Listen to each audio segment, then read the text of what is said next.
एक मुश्किल परिस्थिति ने हीरोइन को यह समझा दिया कि वह असल में कौन है। वह एक जवान और आकर्षक लड़की है जिससे उसके नए घर में हर कोई नजदीकियां बढ़ाना चाहता है। लेकिन वह लड़की सिर्फ कुछ चुनिंदा लोगों के साथ ही घुलना मिलना पसंद करती है। उसने अपनी जिंदगी का वक्त एक किशोर सुधार गृह जुवेनाइल जेल में बिताया। यहाँ के छोटे से समय में ही उसने जेल के वार्डन, अपनी पड़ोसी और एक लोकल गैंग की लीडर से नजदीकी संबंध बना लिए। शुरुआत में फिल्म में एना अपने बेडरूम में सेलो बजा रही होती है। तभी उसका सौतेला पिता कमरे में दाखिल होता है। वह आदमी उसके बिस्तर पर बैठ जाता है। एना ने बजाना बंद कर दिया। उसके सौतेले पिता ने उसका सेलो छीन लिया और उसे थप्पड़ मार दिया। उसने एना से कहा कि वह अच्छी लड़की बने और उसे खुश करे, लेकिन एना ने गुस्से में अपने पैरों से उसे धक्का दे दिया। वह बुरी तरह चोटिल हो गया और जमीन पर गिर पड़ा। कुछ समय बाद एना पर गैर इरादतन हत्या, इनवॉलंटरी मैनस्लॉटर का केस चला। कोर्ट में उसने अपनी सच्चाई बताई। एना की मां डार्लीन ने कहा कि उसका पति कभी एना के साथ कुछ गलत नहीं करता था, लेकिन कोर्ट ने एना को 4 साल के लिए किशोर सुधार गृह जुवेनाइल जेल भेज दिया। एना को अन्य लड़कियों के साथ जेल ले जाया गया। वहां के कैदियों ने नए आए लोगों का जोश के साथ स्वागत किया। जेल स्टाफ ने लड़कियों की जांच की, उन्हें जेल के कपड़े दिए और उन्हें वार्डन से मिलवाया। फ्रैंक बारागॉन ने सभी लड़कियों को उनकी कोठरियों में भेज दिया। एना को जिनी के साथ रखा गया। जिनी उस वक्त बिस्तर पर किताब पढ़ रही थी। एना ने उससे कुछ सवाल पूछे, लेकिन जिनी ने कोई जवाब नहीं दिया। सुबह जिनी ने सोती हुई एना को देखा। उसे एना आकर्षक लगी।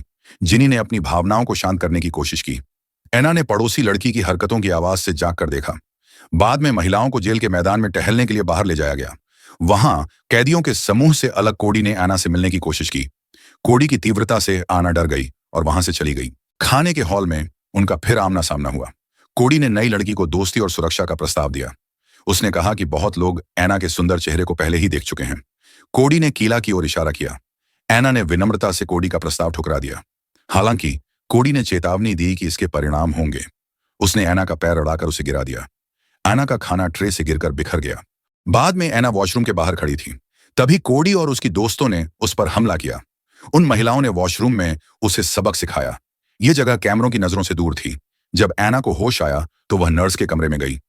वार्डन ने उससे पूछा कि क्या हुआ था, लेकिन एना ने कुछ नहीं बताया।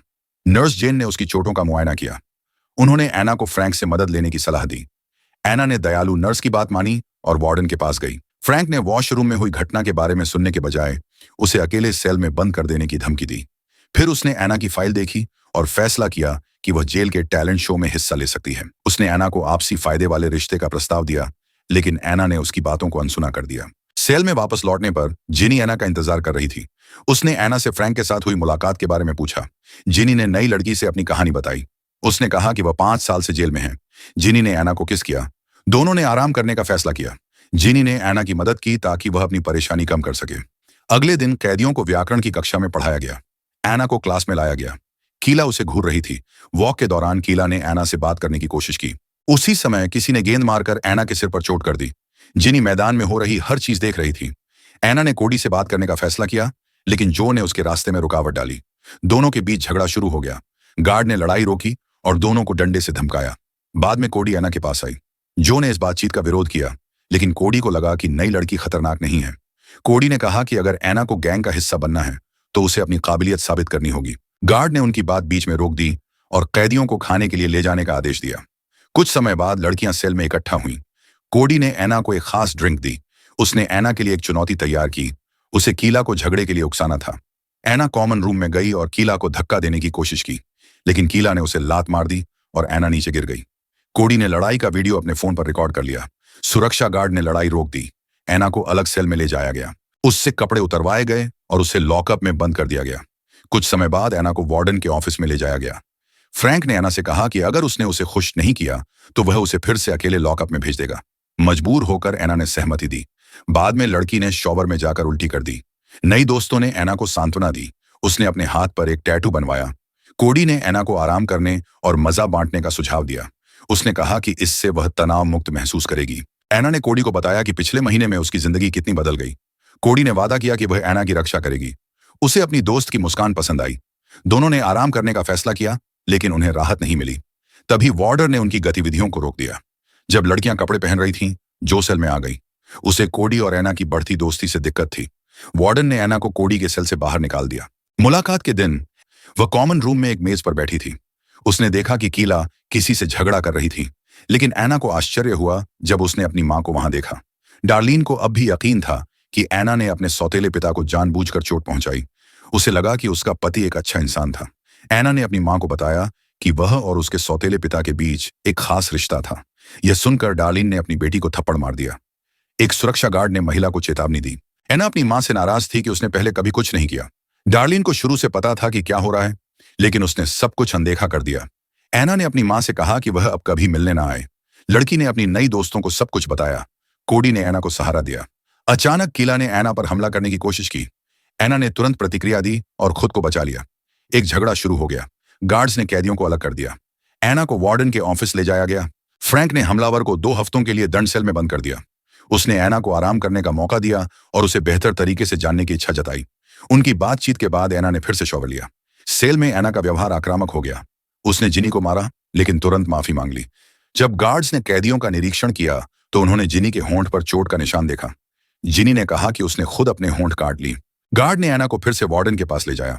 फ्रैंक ने उसे अपनी मेज के पास बिठाया और उसे मसाज दी। इसके बाद एना ने कोडी से बात की। अब कोडी उस पर भरोसा नहीं करती थी और उनके बीच झगड़ा हो गया।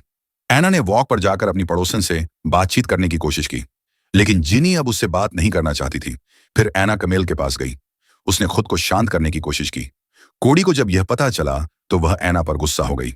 अब कोडी ने एना को अपनी सुरक्षा देना बंद कर दिया। जब एना शॉवर ले रही थी, कीला ने उसे बदला लेने का फैसला किया। वह अपने गैंग के साथ शॉवर रूम में घुस गई। कीला ने एना को बुरी तरह पीटा। एना नर्स के पास गई। नर्स ने उसकी हालत देखकर चिंता जताई। अगले दिन एना ने कमेल को ढूंढा। नई दोस्त ने उसे आराम करने में मदद की। पुरानी यादें एना के दिमाग में आ गईं। वह प्लेग्राउंड में लेटकर आराम करने लगी। एना ने अपने हाथ पर एक और टैटू बनवाया। वह कैमल के साथ ज्यादा वक्त बिताने लगी। सेल में एना ने उल्टी कर दी।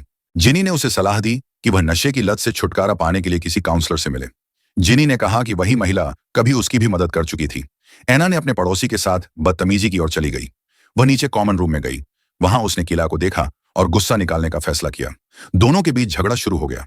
गार्ड्स ने कैदियों को शांत करने के लिए ट्रैंक्विलाइजर का इस्तेमाल किया। उन्होंने एना को होल्डिंग सेल में डाल दिया।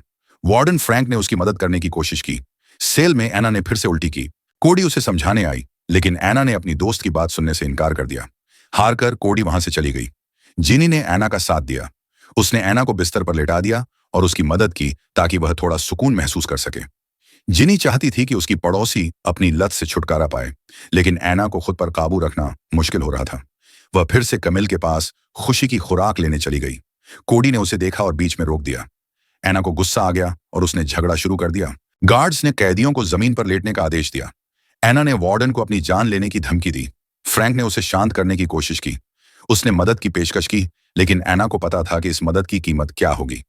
फ्रैंक ने उसे 1 महीने के लिए सॉलिटरी कन्फाइनमेंट में डालने का फैसला किया। गार्ड्स ने उसे बेहोश करके अकेले सेल में बंद कर दिया। एना ने बार बार बाहर निकलने की गुहार लगाई, लेकिन कोई नहीं आया। कुछ समय बाद गार्ड्स ने उसे खाना दिया और शॉवर के लिए ले गए। शॉवर लेते समय एना ने एक गार्ड से बात करने की कोशिश की, लेकिन उसने उसे चुप रहने का आदेश दिया। इसके बाद उसे वापस सेल में ले जाया गया। समय उसके लिए रुक सा गया था। एक दिन उसने अपने खाने की ट्रे तोड़ दी और खुद को चोट पहुंचाई। एक गार्ड ने उसके शरीर पर चोट के निशान देखे और डॉक्टर को बुलाया। एना ने खुद को एक कुर्सी से बंधा हुआ पाया। उसके चेहरे पर मास्क लगा हुआ था। डॉक्टर हान कमरे में आए। उन्होंने एना से कुछ सवाल किए और उसका मास्क हटा दिया। एना ने डॉक्टर को यकीन दिलाया कि उसने खुद को चोट पहुंचाने का इरादा नहीं किया था। उसे रिहैबिलिटेशन में भेज दिया गया। नर्स ने एना को पहचाना। जेन ने उसकी हथकड़ी खोली और उससे बात की।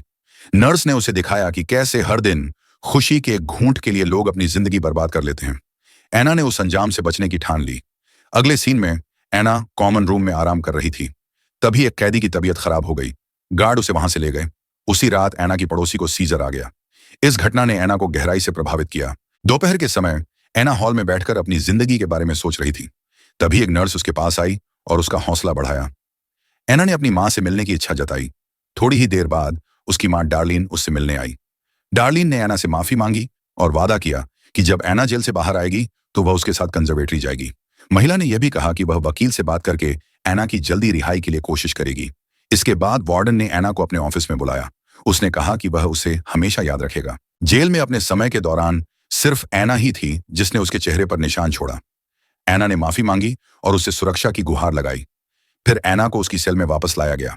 वहां उसने अपने टैटू को हटाने की कोशिश की। जिनी ने अपनी रूममेट से बात शुरू की। एना ने जिनी से पूछा कि वह जेल क्यों आई। जिनी ने प्यार से उसके गाल थपथपाए। अगले दिन एना डाइनिंग हॉल में खाना खा रही थी। पास की टेबल पर कोडी और उसकी गैंग बैठी थी। उन्होंने एना पर खाना फेंकना शुरू कर दिया। तभी कीला ने एना से लड़ाई करने की कोशिश की। बाद में जब एना फर्श पहुंच रही थी तो एक महिला सुरक्षा गार्ड उसके पास आई और उसे फ्रैंक के पास ले गई। फ्रैंक ने एना के लिए एक सेलो तैयार किया था। वह चाहता था कि एना टैलेंट शो के लिए तैयारी करे। यह देखकर एना रो पड़ी। फ्रैंक ने उसे सेलो बजाने का सुझाव दिया। अगले दिन एना सेट पर बैठी थी। किसी लड़की ने उसे धमकी भरी चिट्ठी दी। एना को नहीं पता था कि यह धमकी किसने दी। शाम को कोडी की गैंग ने एना को पकड़ लिया।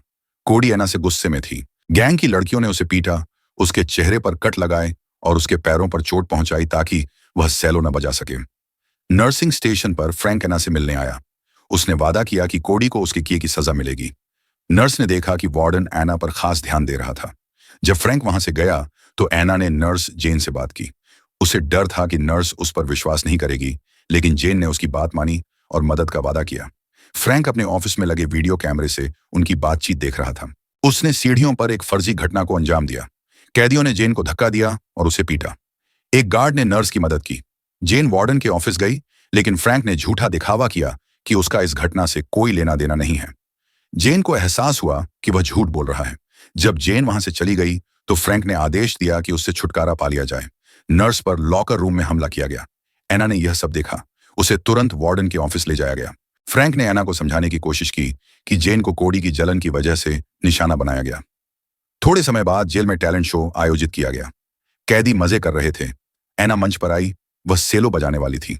वार्डन को उसका परफॉर्मेंस पसंद आया। इवेंट के बाद उसने एना को एक सेलो गिफ्ट किया। उसने एना को चूमा और कहा कि उसने उसका नाम पैरोल की लिस्ट में डाल दिया है। फ्रैंक ने एना को कपड़े उतारने का सुझाव दिया। वह मंच पर उसके साथ मजाक करना चाहता था। अपनी सेल में एना ने यह बात अपनी रूममेट जीनी को बताई। जीनी ने उसे फ्रैंक पर भरोसा न करने की सलाह दी। अगले दृश्य में जीनी और एना हॉल की सफाई कर रही थी। कोडी की गैंग ने एना को चिढ़ाने की कोशिश की, लेकिन एक सुरक्षा गार्ड ने उन्हें रोक दिया। कुछ समय बाद फ्रैंक ने एना को कोर्ट से आए एक पत्र दिया। उसमें उसके केस की सुनवाई का समय तय किया गया था। अगले दृश्य में एना ने सीढ़ियों पर कोडी और जो से मुलाकात की। उसने फ्रैंक की योजना के बारे में बताया।